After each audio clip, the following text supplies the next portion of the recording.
Hello, Chris.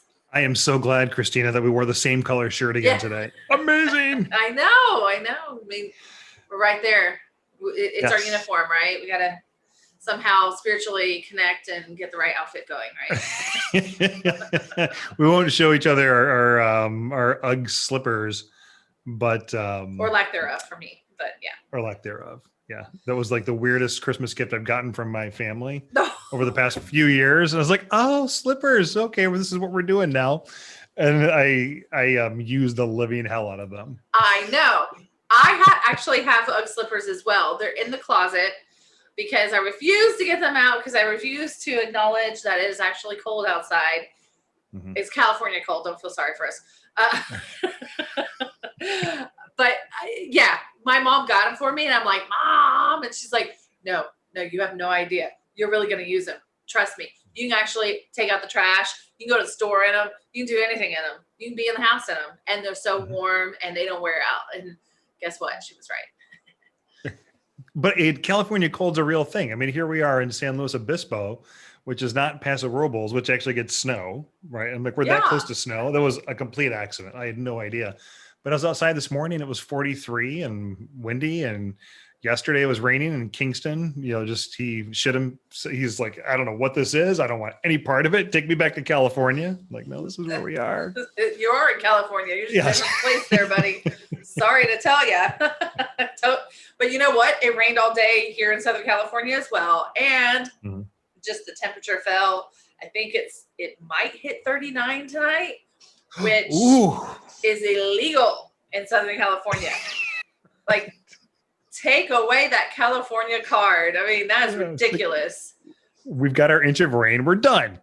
See you next year. We had several inches. I'd say a good couple of inches. Yeah. And in the higher altitudes, you can see in the distance, we did have some snow.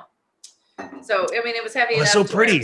Substantial. Yeah, it's gorgeous now. And but windows and doors are completely closed. I had to actually pump the heat this morning for the first time. It smelled really bad because I haven't pumped it all winter. Had to get the hamsters and the heating going this morning just to get out of bed. But as soon as it comes on for like 5 minutes, it just blasts me out, right? So I have to turn it off again. The cat's just like, what is that smell? Yeah, I think so. We're certainly when we find our new place in Santa Monica. Yeah. And the hunt is on now, right? So that's going to happen. And we'll be somewhere new by March 1st, back home. And heat is important. So this house that we had in Santa Monica before, and it never got cold, and get put on a sweater. Yeah. And then 2 years ago, it got into the upper 30s, and we're trying to turn on the heat and the thermostat, and nothing's working. So they called the guy or the thermostat people. I guess heating and cooling would probably be the more appropriate term. The thermostat heat people. miser. Yep. It comes over. He comes over and he's like, yeah, here's the problem. And he pulled out this pipe that is actually in two parts. It's completely corroded and rusted. He's like, I don't know how long you haven't had heat, but why is this now all of a sudden a problem? The heat was not working for 3 years. We had no idea. Yeah. I mean, I remember that year actually that you're referring to, and that was a heat year. Like, I was like, thank goodness I have heat. But this year, this is the first time, and it's just to take the chill out there, just a bit. So, I mean, if I didn't have it, it'd be fine. But speaking of heat, I'm going to put the heat on you now, Chris, because we have something very exciting to speak about, and that is the man, the myth, the legend, Chris McCann. Do you like my intro It's there? a pleasure to be here. Yeah. All right, let's do it. Yes. So, start the party. I know, I honestly don't know where you're going, but I'm there wherever you are. And I'm going to pass you the mic and do your thing. Well, let me begin by saying I'm really glad that we wore the same color shirt again today. Completely by accident. I think we may have already talked about that. Christmas morning, I received a text message from Zachary, who is my second son. Sounds better than middle. And he is what, like 25? I'm horrible with dates. And he sent me a text message, and I'm paraphrasing. I'm going to look it up. And usually every year for Christmas, Meredith and Hudson and I go back to Chicago, and we spend a couple of weeks there. So we're usually there a few days before Christmas, and then we stay there through New Year's with family and friends and catch up with people. We lived there for a number of years. And it's also a great opportunity for me to spend more time with my boys and their family, and my daughter-in-law's family, and my ex-wife and her family. You know, it really is one beautifully well-extended family. And we all, at this point in our lives, get along really well. But he sent a message, I'm reading it right now because he has a new girlfriend. It says, I was saying that if you asked me 5 to 6 years ago, if I was excited for her to meet y'all, I would have laughed. But my, how the times have changed. And then it reminded me of another message I received from Holden, my oldest, the day before he got married over the summer, and we weren't able to go, right, because we're being COVID conscientious. Yeah. And he's like, if you had told me, a number of years ago that you weren't be here, I would have been completely nonplussed. He's like, but now I can't believe that you're not here. And it's like, wow, what a fucker I was. As a dad, yeah. To elicit those responses. And that's clearly and ostensibly not Hudson, who is my stepson by marriage. Our relationship, it's very, very different. But I've known Hudson for, I think like 10 years. So I guess Meredith and I have been together for 10, married for 7, something like that, which is remarkable. And other than Bailey, my beagle, she is the longest relationship I've ever had with anyone. And Bailey's still ticking. And it got me to a place of reflecting, over the weekend. And I guess it was the weekend of the week or whatever Christmas was. And it's like, wow, how am I not that person anymore for them? I'm wondering the same thing, because you really are the man, the myth, the legend, because all I know is the Chris that I met this year. And when you tell me these things, I can't even fathom them. So enlighten me and tell me, fill me in. I can't make heads or tails of it. So some of this, I feel like we've covered on other podcasts, but perhaps we'll just start from the beginning. I grew up in Jackson, Michigan, which is a town of roughly 30 to 35,000 people. My dad's family was firmly ensconced there. We had a bakery that had been in the family until it closed recently in the last couple of years, for over 100 years. My great grandfather came from Poland. My paternal father, half Irish, half Polish, worked there. This is what I did. I grew up in a bakery, right? So if we weren't in school, we had an opportunity to go there and make some extra money. And plus, there's a chance for me to hang out with my dad and my uncles. It really was a family business, and my aunts. And I was also a master speller, because around Christmas, we'd go to work, right? So the day after school, we're in there at night if we wanted to go make a couple of bucks. And it was largely a Polish bakery. So it's like, I have an order for Djokovic. And I'm like, I got this. I'm like, DZIKOWICZ, right? So I could string together consonants like nobody's business. Master consonant stringer together. And it was a really cool way to grow up. We had artisanal bread, coal-fired oven. It was a legacy. And I remember reading, it was a newspaper article sometime in the 70s. My great-grandfather passed away in 74. So this article may have preceded that. But one of the quotes was, and it had asked him about how he would supply bread to people during the Depression. So he'd been open, I guess, for probably 15 to 20 years at that point. And I guess 1934 seemed like it was forever ago back in 1980, but now it doesn't seem so forever ago. And he's like, well, people are basically good. And I knew that when they had money, they'd come in and pay. And then that's something that's always stuck with me. But growing up there, and we talk about where my food issues come from, and I could never figure out why my mom would drag me to the Sears Husky section. So back then they would actually say Husky in a sign above where the fat kid pants were. Oh, And like, oh. I don't know why I'm so chunky. Why am I don't want to be a husky person. Well, that's what you are. That's your size. You grew up in a bakery. I had no idea. I'm like, I'd have handfuls of chocolate chips, blueberries, frosting, donuts, it's my relationship with food is not complicated, but it is deeply, deeply, deeply rooted. So grew up in the bakery, and then my mother, I think I must have been in like 8th grade or so. She would babysit, so very scrappy. They both my dad graduated from Western Michigan. My mom came like a semester away from finishing, but she got pregnant. Voila, here I am. And she would do anything that she could to make a buck. So she went to cake decorating classes. She babysat. She worked in a Hallmark store. Like anything that she could come up with to, come up with some extra cash, because bakers for a family business don't make a lot of money apparently. And was very, very involved in making sure that we had clothes and food and someone there, because my dad was working second shift or third shift or whatever the night shift is. And she came home one day in like 7th grade or 8th grade, and she's like, okay, family meeting. My dad was awake, which was weird. Like my dad being awake during the day, my mom sitting at the table, my brother and my sister are there. And it's like, oh my God, like this is it. Like they're getting divorced. Like, I don't even know what's going to happen. And she's like, well, I'm buying a restaurant. And I was like, who's going to cook?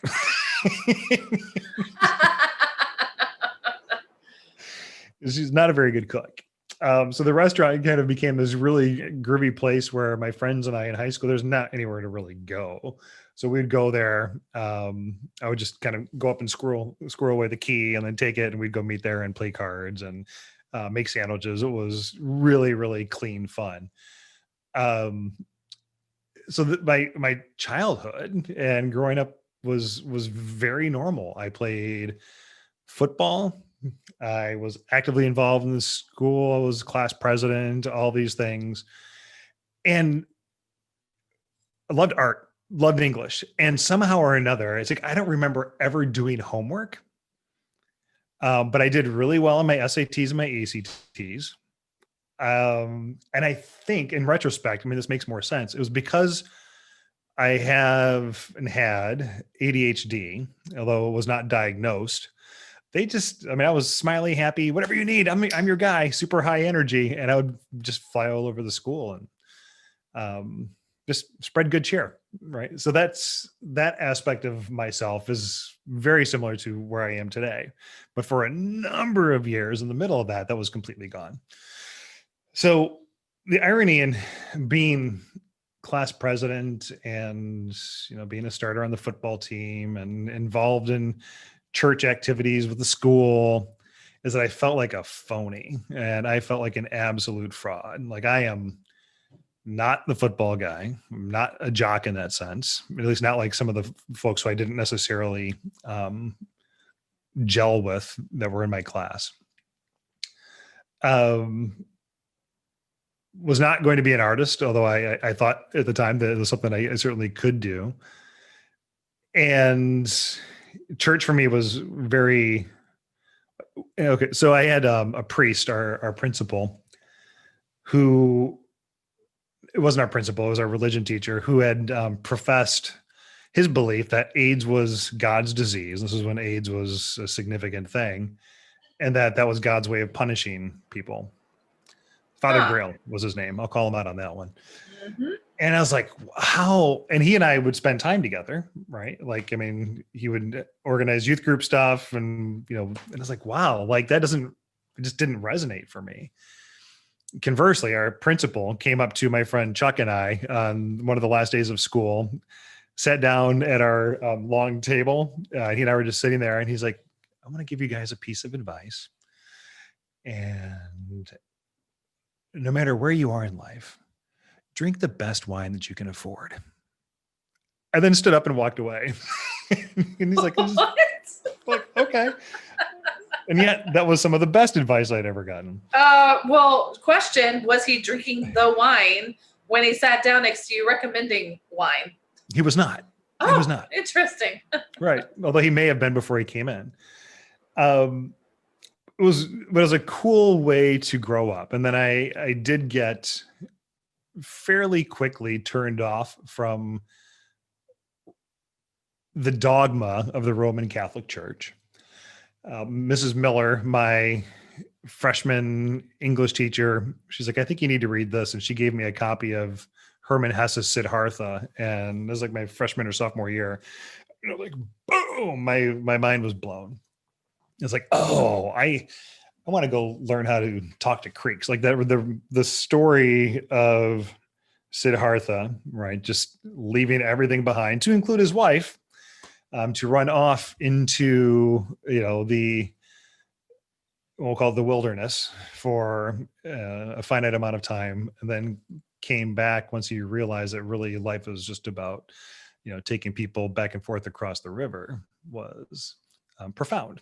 So that stuck with me. I was like, well, I want to talk to rivers. So during my senior year, towards the very end, once football's over, it's like, well, basically every artist I know that's worth their weight has explored pharmacology, and I want to start taking drugs, and I want to see what happens, because the sooner I get into the suffering, the sooner I start to accumulate experiences, the sooner I'll come through the other side, and I'll be able to talk about it, and I can help people. Very conscious decision. Like none of my friends smoke cigarettes, and yet I walked to a White Hen and bought a pack of Bull Durhams when I was like 19 years old. So I tried going to college. I moved to Lansing briefly with a friend of mine, Dan. And at that point I'm like, oh, like booze is great. Like I like drinking an awful lot all of a sudden. I never drank in high school. I didn't have sex until I left high school. I was like, that's just, kind of how I was. And it's like, well, this is time for me to start going down this hole. And then from there, I went up to Northern Michigan University in Marquette for a hot second. I had what I thought was a wonderful radio show where the prisoners in the state prison up there, I think, enjoyed it. I spent more time working on the radio show than anything else. And that's where I met the boy's mom, who was and is this just stunning African-American woman.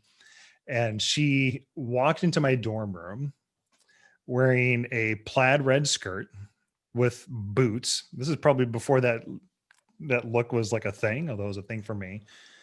And she had some Rolling Stones album under her arm. And I was like, I want some of that. So from there, we moved to Chicago. That's where her family was. She was up there playing volleyball. And I was like, yeah, I don't want to go back to Jackson. Like, it's time for me to go do something else. School was just not going to work for me. I just didn't have the tools or the discipline or the desire to do any of that. The easiest path for me would have been to finish, move back to Jackson, coach football, make my 50 grand a year and call it. Right. It's not what I wanted, but it was a very conscious decision for me to go out and start accumulating experiences and start playing around with drugs as quickly as I could. Now, I didn't know at the time that I had ADHD and anxiety and depression. There was no venue or vehicle for me to be able to talk about any of that. And so it makes sense in retrospect that I started to self-medicate to find some peace of mind as a way of operating in the world. Well, pause there, because I know I just hit you with an awful lot. Definitely. But I'm right there with you. I'm just curious, when you would experiment with the drugs, was it very apparent that it made life easier? Oh, yeah. Like right off the bat. Yep. More, please. So, but the drug that was accessible was alcohol. Alcohol, and that's still the case, right? Yeah. Had I just continued being a pothead, like, I think it would have caused a lot less collateral damage in my life. I have another question. Yes. Do you think that it was your own free will that led you through these series of patterns or paths through your life? Or do you think that you were led? So free will and being led. So my understanding today is that I chose those possibilities coming into it. So I believe I had the free will before I popped in to my mom's womb and came out as Chris McCann. And that, yes, I selected my parents for that reason. I selected all of it, right, specifically to give me the type of dad who just is filled with love, and also was not there all the time. And when I say not there, I mean just physically. He was working when I was sleeping. When I was working, he was sleeping, etc. Right. And for a mother who taught me how to love, but did so in such an intense and sheltering way, where it forced the chrysalis to quickly turn into a butterfly and go. Huh. So it makes complete sense. So looking back on it. Yes. So where you are in your story, in your journey, is where you kind of wrote off college and you're ready for the big world. So I'm curious as to what is in between that and having your kids not really want to see you, and then where's the bridge from that until now? So by the time I was 20, I had two kids? I guess, yeah, that sounds about right. Yeah. So 22, I had two kids. We had one that was miscarried in the middle of all that. I had a house that was bigger than my parents. We had a couple of cars, a motorcycle, beautiful kids, wonderful in-laws. I was working 75 to 80 hours a week running restaurants. I had picked up a nice little drinking habit and was absolutely miserable. It's like, holy shit, I'm 22 years old. I've done all these things. I'm making X amount of dollars a year. Is that it? Like, is this what I'm going to do for the next 40 to 50 years, 60 years? Just sit around and do this? Like, no, nope. Doesn't work for me. And I have this propensity for pulling the plug on things and blowing them up very quickly. So my brother-in-law and my in-laws lived kind of across the street in this cul-de-sac in not southern Illinois, but south suburbs of Chicago. And he's like, Grace, I think your wife is cheating on you. I think she's seeing someone. And I was like, oh, amazing. Because I was putting my penis just about anywhere at that point anyway. Oh, wow. Oh, yeah. You know what? That was totally, and correct me if I'm wrong, a coping mechanism. Yes. Yeah. Yes. And I've got some understandings around that. Yeah, for sure. I was not trying to hurt anyone, right? Certainly. And don't to this day. But, and I was like, when I found that out and I came home, and so I guess the boys were like 4 and 2 or 5 and 3 or something like this. I was 23 at that point. So it was 96. And she had left her diary out on the bed, and her now ex-husband had come back into her life. He was dating her when we met in college, and then she kind of came with me and left him behind. She's like, well, he's come back and I'm married to Christopher and I don't know what to do. And I was like, oh, I can make this really easy. So I just tapped her on the shoulder. She's like, can we talk about this tomorrow? I'm like, no, we're going to talk about it right now. And so you've got 3 days. As I'll be back in 3 days and I want you out of the house. And there was no screaming or yelling or anything like that. And it was just like, okay, like this is done. Let's just go ahead and exit out of this as quickly as I possibly can. And we'll figure out how to be a part-time dad. Now, from then, right? So like 96, and then I'm running restaurants, and then I go from like the wholesomeness of a Boston chicken to the lion's den of work. Working at Hooters at that point and running a Hooters restaurant, which maybe you didn't Oh, know about me. I did not know about that. Great wings, by the way. Did you know that's Wonderful wings. Hooters is the restaurant where my family can agree to go because the food is good. The food's really good. I know. My mom loves it. Mhm. Everybody loves it. So I had a boyfriend in college and he wasn't from the United States. And my family took him out to eat at Hooters, and he was like, "Why are your parents taking us out to Hooters? It's a titty bar." Right. Like, well, they're covered and the food's good. I don't think he agreed, but that's okay. Yep. I guess I haven't really been around. I haven't been in one in some time, and not because I wouldn't go back in, but so that lasted about a year. And I probably was not a very good restaurant manager at that point. And I was just trying to figure out what to do next because I'm in my early to mid 20s and there's wonderful people around me that just want to go out and party and hang out in Chicago. And we're hanging out with Cubs and like athletes and Rodman and like that whole scene. Right. And which was so much fun. It was a wonderful year. But it did enhance there was no drugs for me. It was always just alcohol. Like I could just bury myself in some vodka and call it. But the downside to that is that, and while I always showed up for my kids, right, and was working, able to hold a job, but still very much growing up myself and trying to figure out who and where I was in the world and what I wanted to do. From there, a friend of mine that used to work for me, he's like, "I've got a great job for you." He's like, "I think you'd be wonderful as a stockbroker." I was like, "Okay." And he's like, interview with Morgan Stanley.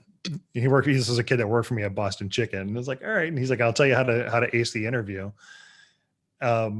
So I went to New York. So I aced the interviews, went through the process. And next thing you know, this non-college degree having charismatic blonde-haired, blue-eyed kid, that's not lost on me, by the way. This is very much white privilege. Was able to talk myself into just about anything. And so then I go to New York for the first time. And it's like, I called my ex-wife and I'm like, I kind of like it here. And she's like, "Well, you can stay. Like, we'll figure it out." And she's very supportive. And tried that. So I didn't feel good about slinging stocks and bonds, but what I really did like, well, what I forget that I had a natural talent for was selling. So my grandfather would say, "I can sell snow to an Eskimo." And my grandmother would say the same thing, but she didn't mean it as a compliment. You're like, "Oh, you're like one of those people."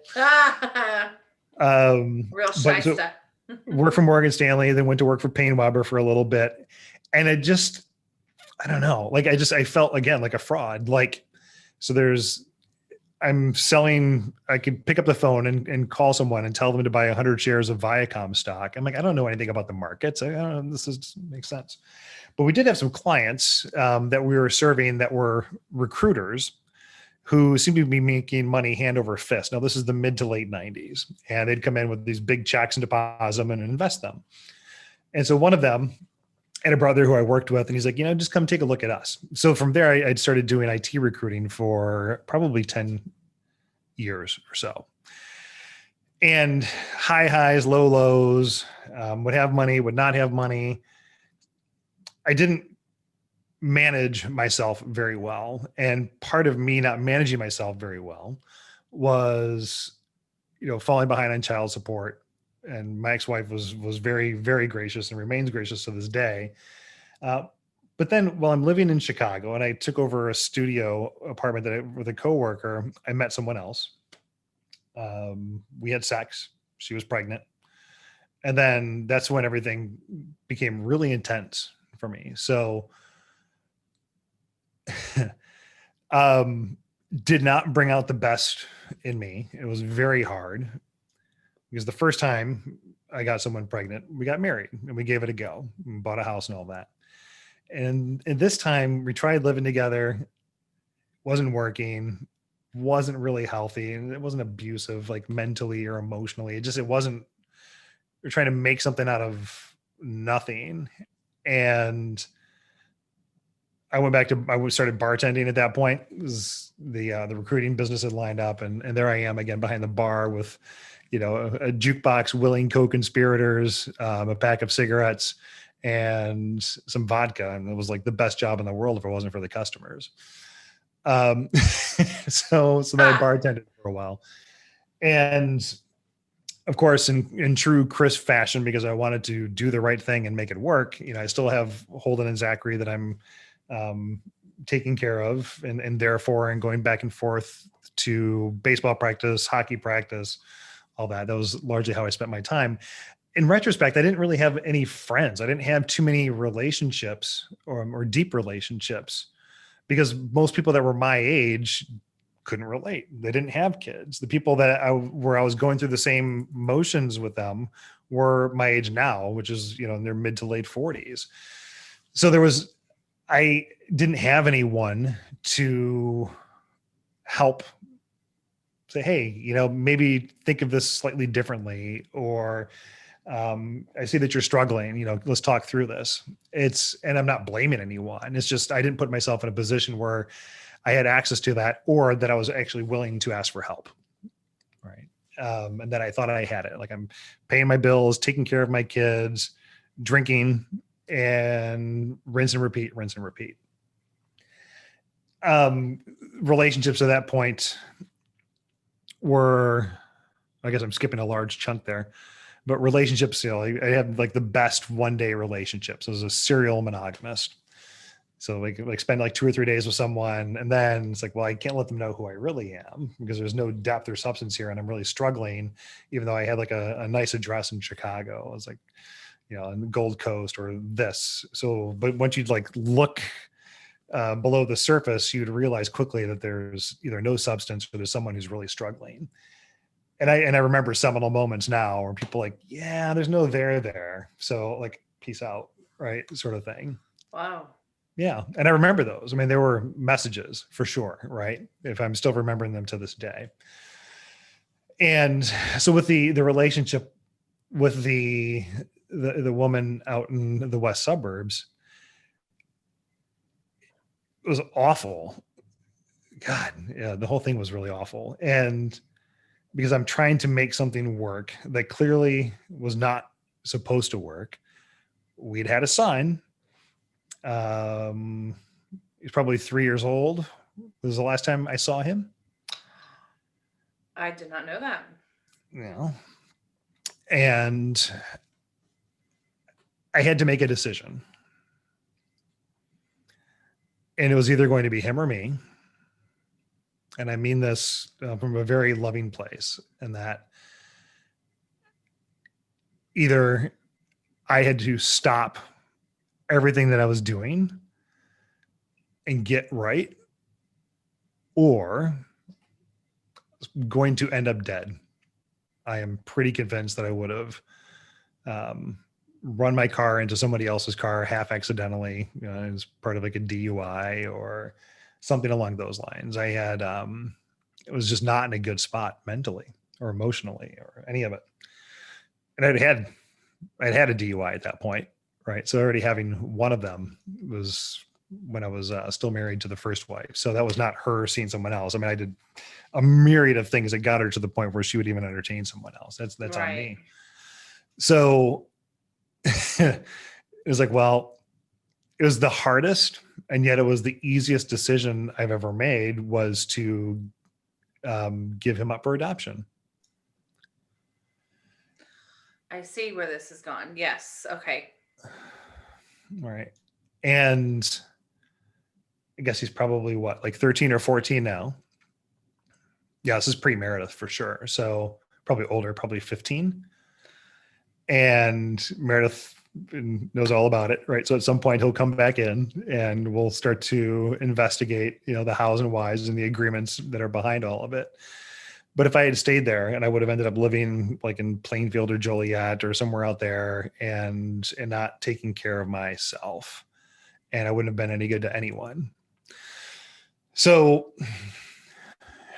thankfully, I was kind of boxed into a corner on that and had to make the decision, and it saved my life. It's really the best thing for me. It was the best thing for Holden and Zachary. And even though the next few years were hard for them, because then I wasn't around and I was just cleaning up my own stuff and trying to get myself right, that thankfully it's kind of all turned out well to this point. So I'll pause there again and see if you have any questions. I do. Do you, so this decision to put him up for adoption was made with the woman, right? Yes. Okay. No, So the woman, she still, Sue, we'll call her Sue. Okay. Sue still has him. She's remarried. He adopted. I see what you did. Okay. Yeah. I thought you both decided to give him up for adoption to somebody completely different, but he stayed with her. I get it. Yeah. I wouldn't have done that. I think I would have just grabbed the kid at that point, moved back to Michigan, hold up my parents' basement and figured it out. Right. Yeah. Yeah. Wow. Yeah, I think I have other questions as well. So what did you do in those 2 years? You said that a couple of years, that's when you started to get things straight. Did you go to rehab? What did you do? No, because I didn't have a problem, you see. Oh, I get it. Yeah. I did more and more of the same thing, expecting different results. More dating, more serial girlfriends. Generally, they had kids too, not in all cases, but in some cases or most cases.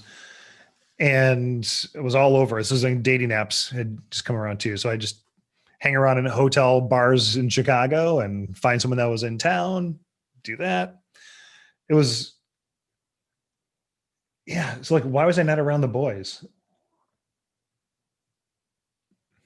Child support. So in as much as there's that I ended up with, a significant amount of back support, close to 6 figures. And that's a hard thing for a kid to hear about when it comes to their dad. Mm-hmm. Right. So between that, the IRS owed a bunch of people money, the state of Illinois, because that was literally like hand to mouth, couch surfing, renting bedrooms from people, trying to make things work, buying bad cars, just bad decision after bad decision. And it's such an interesting wheel to be on, where it's like every decision you make just leads to another worse situation. And I could understand, it's like, well, this is how people end up in the system and they can't get out, because like the system then just keeps clawing at you and it's like, I couldn't stay out of a courthouse for whatever reason, like child support or back payments, or just like the goofiest shit. Yeah, like I bought a car and then there was like a weird title thing. So there's like all sorts of like odd, desperate situations you find yourself in because you are desperate, and then people just take advantage of that. Like, oh, I got a solution for you. So the good news today is that, all that is long taken care of. Our financial stuff is in a great situation. We have zero debt. We have savings. This is pre-Meredith anyhow. And, child support was paid off years ago. So I remember walking into the judge's chambers with my ex-wife, and the judge was like, I don't know how you're going to do it. And I was like, well, we're going to just do it one bite at a time. Right. And Tanessa, Sue, to her credit, knew that it was best for her boys and best for me to make sure that we got everything squared away. And, I'm leaving some things out, but, to say that I owed 6 figures and child support and back payments, with including interest and things like that, was no small feat. So cleaning that up was a significant move in the right direction. I think I know at the time it probably sucked really bad. The whole thing. Self-created, of course, right? All of it. But yeah, all of it self-created. But I think that really colorful kind of portfolio of experiences in a lot of things makes you a better man today. So I'm curious, if you could go back in time and tell something to Chris, let's say in college, what would you say? Leave. Okay, that was It's a easy. sucker's bet. Yeah. So my next question is, after your divorce to your first wife, Yes. what would you tell Chris? Don't hurt anyone. And for Chris, with the new baby that knows that you're headed to nowhere really fast, what would you say to that, Chris? Work on yourself. Do you think the Chris's would have listened to any of that at any stage? I think they did. I see. So you had the wisdom within you. Somewhere. And it got to the point, and I had then remembered. So like, smoking 2 packs a day from the time that I was 18. So smoking went from me, and trying to quickly, implode so that I could recreate into a 2-pack a day habit where I had really shitty looking teeth and the whole thing. Right. I was that dad at the baseball practice, standing along the fence, smoking a cigarette. Oh, yeah. You don't even look like that now. How you must have changed your appearance around. I haven't. I'll just throw some pictures up here, and I look like a big old fat red thumb. Yeah, what? It's bad. Oh yeah, there's more there. Looking at you now, I wouldn't guess that you had that kind of past at all, because the people I know with that kind of past don't look like what you look like. So I'm not saying that you're supposed to look like a certain way, but I would say that you probably look like you're a smoker. I mean, that's fair to say. And you probably look like you maybe don't take care of yourself so much. Right. Yeah. Well, we'll cover that. But I remember when I was like 37. What year is this? I don't know. I'm horrible with dates, but I must have been around 37, 38. And it's like, okay, I created all this. I brought all this on myself, and I had football scholarship. I had like everything. Like I could have just done that and things would have been okay. But if you don't pull yourself out of it now, you're going to hurt yourself. You're going to end up dead. And even worse, you might end up hurting other people. And then I was like, fuck, is this a 20-year experiment that I let go on too far and I don't know how to get myself out of it? Right. I didn't know that I could go get help. But what I started doing was a significant amount of self-examination. And this was not something that came easily to me. So part of this radical self-examination was, if life is not working for me the way that it is, and this included getting, this is how naive I am. When I lived in Lincoln Park, must have been like 2:00 in the morning. And this is pre-Meredith, but post like rescuing Bailey. And I'd been out, I was pretty hammered, and I went downstairs from, the two flat or whatever it's called. And these 2 girls roll into the street at 2:30 in the morning, like, hey, we need to use the bathroom. Is it okay? And right. And I go, what are the odds of this? Like me being drunk and horny and having 2 girls like rolling up into the street, like wanting to use the bathroom. I'm like, sure, ladies, come on up. And ended up getting rolled and maced, and my wallet taken, laptops, the whole thing. I can laugh about it now because I don't even know that I've told Meredith this. I'm sorry to laugh because I'm sure it was not funny at the time. oh no, like it's my work computer, right? And like this is all the cash. Like I had just like gotten my first like 6-figure job and like talking myself into, and mind you, and I was making like 25 to 30,000. I went from like 25 to 30 up to like 100,000, like in one job, like consistently. And it was like, oh my God, like I just lost everything. And so that for me was like, well, this isn't cute anymore because now I'm getting close to 40. And I'm about to shit my pants because I just got maced at 3 o'clock in the morning. Like nothing good is going to come out of this. But here's the sick part. That This wasn't the girl that same I was part. dating, no, this girl that I was dating at the time, and I called her and I'm like, I just, this is just come on over. And so my using sex as a way to connect, or to heal or to express, or it's the only way that I knew how to try and connect with someone.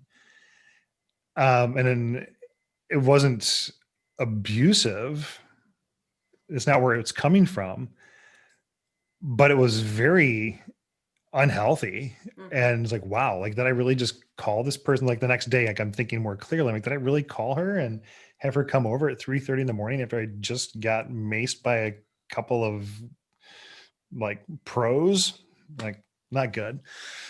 So then, and this is all in the public domain, which is really funny, like this conversation. Oh man. Um so from there, it's like I just like this isn't working. Right. So do you remember the Seinfeld episode when George's life wasn't working and he just started doing the exact opposite? And like I all of a have, sudden he was brilliant and got promoted to like the GM of the Yankees or something. that does sound kind of on par, but Okay. yes, or no, I have not seen that. All right. I was like, well, if I'm doing these things and I think I'm making rational decisions, then doing the exact opposite has got to give me completely different results. Like I am out of, like, I have to try something, and did. And so didn't stop drinking, but I slowed the drinking down. Went to the doctor, like, you have a problem. And this is all not mental or emotional. This is all just physical. I was 245 pounds, cholesterol, liver shot, um, everything. So from there, I then I went to Trunk Club. It's like, I have to have someone, I don't need to buy Costco clothes anymore. I mean, my kids are okay and I'm catching up on support. So let's just go ahead and figure this out. And then, from there, I'm dating and doing opposites, and I call it, or Meredith and I call this the upswing. So I'd already pre-Meredith, like kind of gotten much of that at least containerized, and then started going into this upswing period of my life and taking care of myself. And fortunately, the one thing that was really interesting about my relationship with her is like, I'm just going to be honest with her about everything from the beginning. We'll see how that works. Oh, wow. Yeah. And we did. Like our first date was magical, right? She walked in and I don't know if her parents are going to listen to this, but it was a wonderful evening. Oh, the that was fast. the people in the bar were like cheering because they'd gotten to know me, and like, and her and I are out there kissing on the sidewalk, right? Yeah, it was pretty cool. And then, we tried it again a couple of days later to make sure it wasn't just the beer talking or the Chicago summer. And the benefit of being honest is she had asked me if I want any more kids, and I just started like, no, I'm like, I'm good. Like, I don't need to be bringing any other kids into the world. And from there, we started to align on our values, and it really encouraged me and gave me space, and a pretty wide berth, in all honesty, to just start getting things in order, and to include my health and how I treated relationship. And um, not that I needed help paying back child support or anything like that, but just I could be honest about where I was and still be worthy of love anyway. Right. So And that took time, and it took time for the boys to come around. They didn't meet Meredith and Hudson until 6 months, 9 months before we were leaving Chicago. But all of that was very much out in the open with Meredith. We had a healthy relationship, and we had to work through getting custody from, Hudson's dad, or at least being able to move him out of state.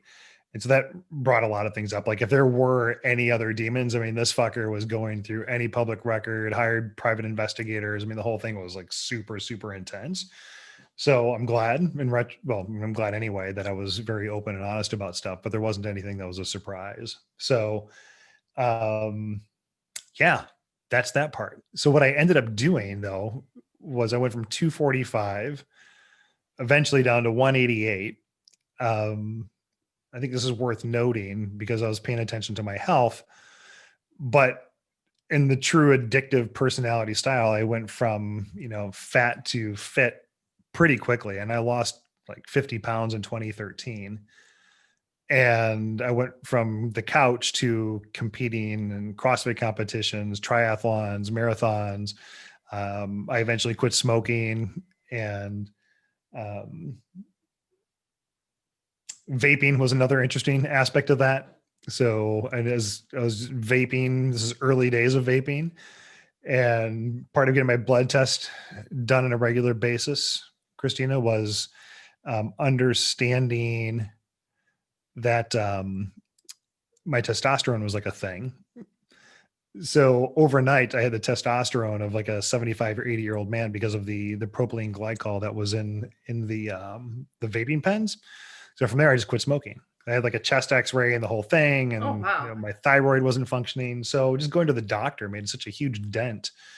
And once I got my thyroid fixed, like everything else just started to kind of snap into place. I mean, I was operating without a governor, and I was huge and red and blotchy, and like that element of necessary self-care. And thankfully I had insurance, really kind of helped right the ship.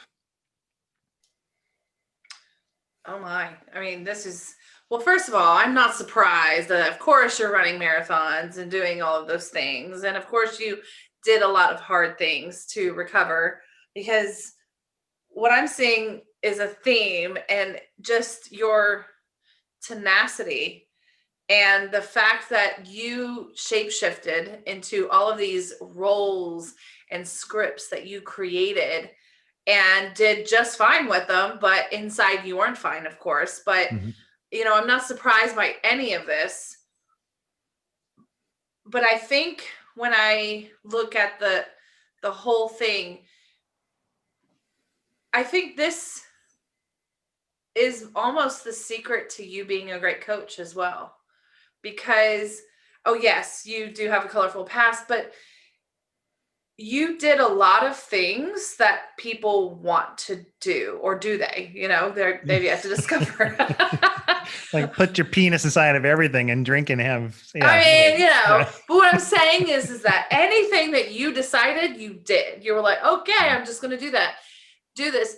So it's almost like you are an expert at the energy needed to do these big things, to do these things that some people don't have the hard wiring for. And I think that's where this, to me, is a secret sauce that you have, where you have that energy and people can feed off of that energy and experience that energy and take a little for themselves and replicate it, or make more of it and apply it to their own lives. So I think you are just a testament to what you can do in life if you set your mind to it. And I know that's so cliche to say that, because this is not a cliche story at all. There's nothing about this that's like, oh, well, that's a normal kind of thing. No, I mean, your story, first of all, I'm hanging on every word, because I'm like, then what happens? Then what happens? I mean,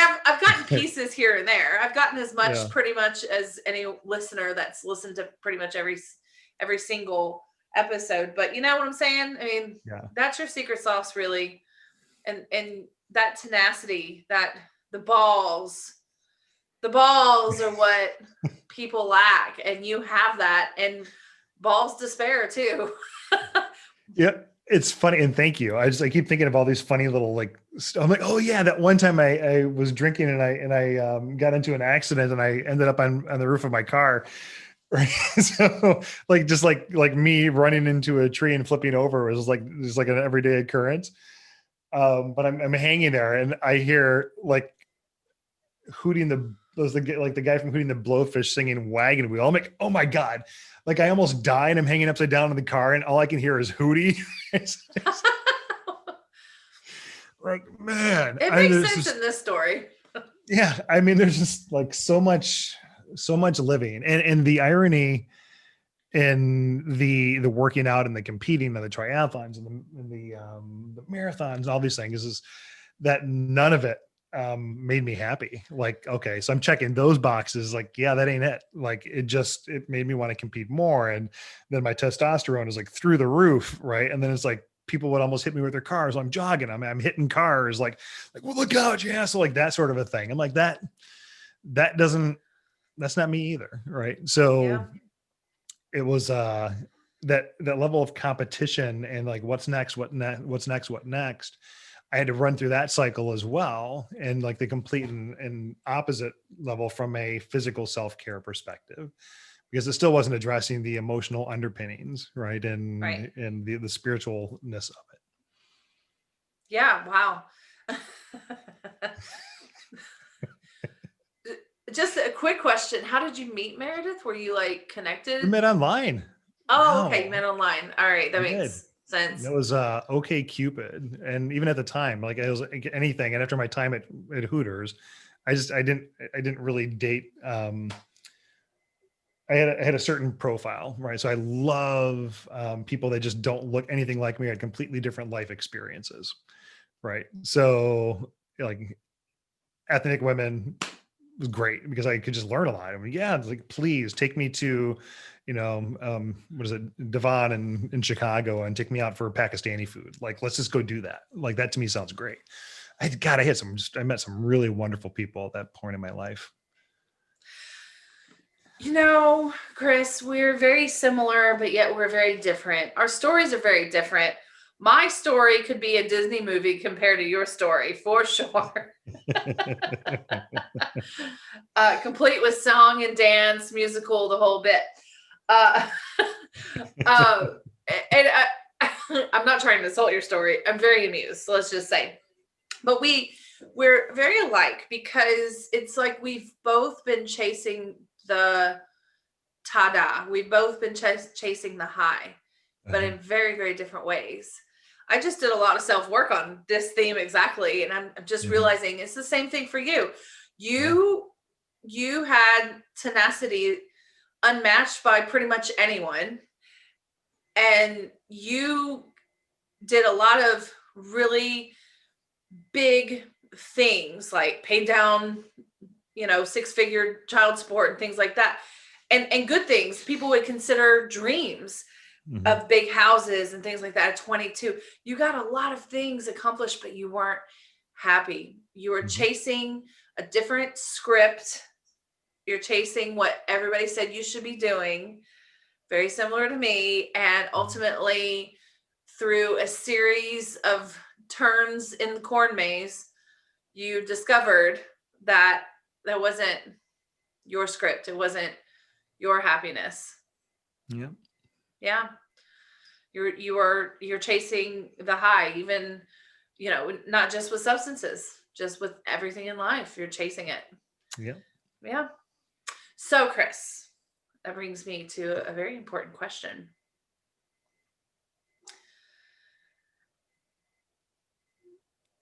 What, in 3 words, in 3 words, if you could sum up the meaning of life based on your experiences and where you stand at this very moment, I'm very well aware it could change tomorrow. 3 words that you've discovered is the meaning of life for you. I'll give you a minute or 5. Well, it's 4 words. Okay, I'll take it. Love and be loved. Profound. I got that message when I'd asked when I was young. So this is like when I was like 20, 21, 22, 23, that part. Like, what is the point of all of this? Like, what is going on? Like, why, what's the purpose of life? It's to love and be loved. I'm like, it can't be that simple. Like, people have written like books, they fought wars over all of this. And yet, as I'm closer and closer to where I am today, it's like, ah, oh, yeah, love and be loved. Might I add a fifth word in there? Please. Is there anywhere for myself? Oh, yes. Yeah. When I say love and be loved, Mm-hmm. that is meant to be an overarching statement worth exploring. Do you love yourself? Very much so. Great. Did you love yourself 20 years ago? No. Did you love yourself when you were a kid? Absolutely. Oh. Did you love yourself when you met Meredith? Yeah. Awesome. Yeah. Did you love yourself at Hooters? I loved loving others. God, the Christmas parties were insane. Well, I mean, I love myself at Hooters now, but I'm talking about the moment of time that you experienced being in charge of Hooters. God, I was a kid, you know, I was a kid, and I remember the person that they hired was not the person that they had asked to leave. And they hired who they thought was a young family man, right? Kids, young wife. The one that left had piercings everywhere, had platinum blonde hair, and was, well, I think the straw that broke the camel's back was, I like sleeping with people. I mean, thank you for your honesty and your candidness, Chris. Yeah, it was, and there was, I mean, it was, fuck, it was like putting a sugar addict in Willy Wonka. Yeah. I mean, I can't imagine as a heterosexual woman what it would be like to work at Hooters. But I'm trying to flip it to my favor, and yeah, I'd probably have a problem with that too. Yeah, but I mean, like, I was fun. I wasn't there to hurt anyone, right? Mm-hmm. And it was just always up for a good time. And it was a lot of I have zero lasting relationships out of that time though. So which also tells you like, you know, I left and I was like, okay, that's done. So then I'd run into someone like, God, I remember going to one of Meredith's friends' house. She went to high school with this guy, and the wife and I just hit it off and we're laughing, like, you know, super relatable. And she's like, "Why don't tell many people this?" But back when I used to work at Hooters, and I was like, "Which one?" She's like, "Oh, it's like this one." And I was like, "That's where we know each other from." And she's like, "You."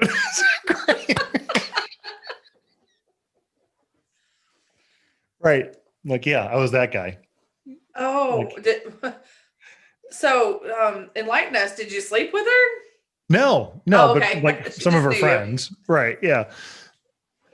Yeah. And it was, I don't know, sex for me was interesting, and the hows and whys of it. And God, if I had just gone to a psychotherapist when I was in my early 20s, if I even knew that that was a thing, right? Just to help me start sorting through like all this shit I did. I didn't see a psychotherapist until I moved out to Santa Monica. And that was, you know, like to help me with a work situation. At least that's what I thought.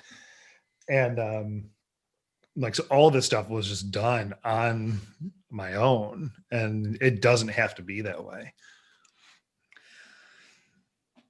This brings up something I'd love to explore with you, because now that I know about your story, I do know little traces of when you were called into the spirituality aspect that you now exist in. And I know that we're kind of running out of time here.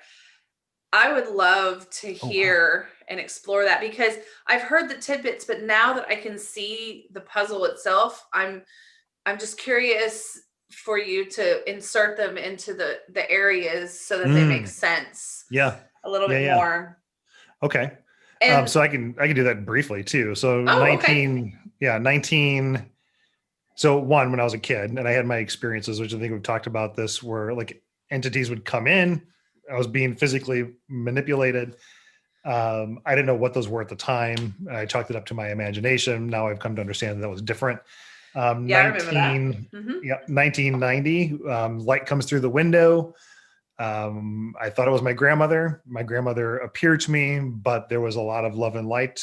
And I woke up and felt so clean, so clear. And this is what I was 17 at the time. Yeah. And I'd never experienced that sort of like light and cleansing, and just everything looked so refreshed. And it was then chasing like that experience. Like, and I had described it to be in my paternal grandmother and her presence, which it was to a degree, but it was much bigger than that. Then walking down the street in Chicago during one of those struggling periods, and this quote came into my mind. I used to go to Johnny Coleman's church on the south side of Chicago. So it was like one of those 10,000 people mega churches. And that's where I first was introduced to Paramahansa Yogananda, ironically. So I used to buy like these cassette tapes that her and other people that were speaking. And this quote's not from him, but it was from the Bible. And it was something like, thou shalt decree a thing, and that thing shall be established unto you according to your circumstances. And I remember thinking that and thinking that and thinking that and thinking that and thinking that. And I was walking down the street, and all of a sudden I just got that, like that feeling, the feeling I'm talking about, where you just feel light and everything is just resonating. Yes. So I'd get these little sprinkles. And then when I hit that semi with my car in the early 90s, there's no reason why I should have hit a truck on a highway and not died. So that was one of my two, when I'd seen a palm reader at some New Year's Eve thing with my ex-wife, and it's like, well, if you make it past these two things, you're going to live a long life. So that was the first one. The second DUI, similar situation. But then like I'd started getting these messages like, what's the purpose of life? Like, what am I supposed to do? I'm at my wit's end. Life is not working for me. What do I do next? And I would hear what I thought was my own voice, which it very well could have been. And then started leaning into that more and more, and then start trusting it. Now, when I saw the psychotherapist and was dealing with some work stuff, but I remember talking to a friend of mine in Chicago that I was a coworker, and we were having lunch in West Loop. We were talking about spirituality, and which for me is just like a passion project or a hobby. So this is pre working with other people. He's like, I see someone as well. And this is the second time I had heard about this. I see someone. They help kind of map out, the course of events over the next year. And her name's Linda. She's in Chicago. She's like a grandma. You should check it out, but it's the Akashic Records. So I was like, oh, like I didn't know that he would have been into that. He doesn't come across that way. And then within weeks, like this yoga studio, they just magically appeared in Santa Monica. It's like, oh, we're doing this thing with the Akashic Records. You should come take a look at it. And I think I've talked about this on a podcast, but Helen was there. And then at that point in my life, like, okay, compared to where I had been, like I live in Santa Monica. I've got a yoga teacher for a wife. I have a house with a backyard. I'm making great money. Like, fuck, like I'm playing with house money. Like, what's next? Right? Like, how good can this get? And how can we really help people? So when I went into the records or that experience, and it was around, I've got all this going for me now. How do we just take advantage of it? Because I know that life isn't going to be like this for forever. And then just started exploring that with Helen. And then it's like, I think I'm supposed to learn how to do it. And then from there, it's here we are. But I've had some wonderful teachers, certainly Helen, Carlos Warter. I don't think I've spoken too much about him. You haven't. Connected with him last night. He's remarkable, and we should probably just do that. He's a transpersonal psychologist amongst many, many other things. And it's just so funny to me now, Christine, I shared this with Meredith last night. like a lot of the things that he was talking about. So last night we talked about education and the broken college system. And we talked about competition. And these are things that I think about and I write about, and I'm not putting that out there necessarily. So I did do some on education as part of democracy, but it's like, how do I then get to a place where I trust myself and trust the message enough? Where it's like, I don't need the doctorates. I don't need all of this, and really just being of service. So at the end of the day, it's really working on myself.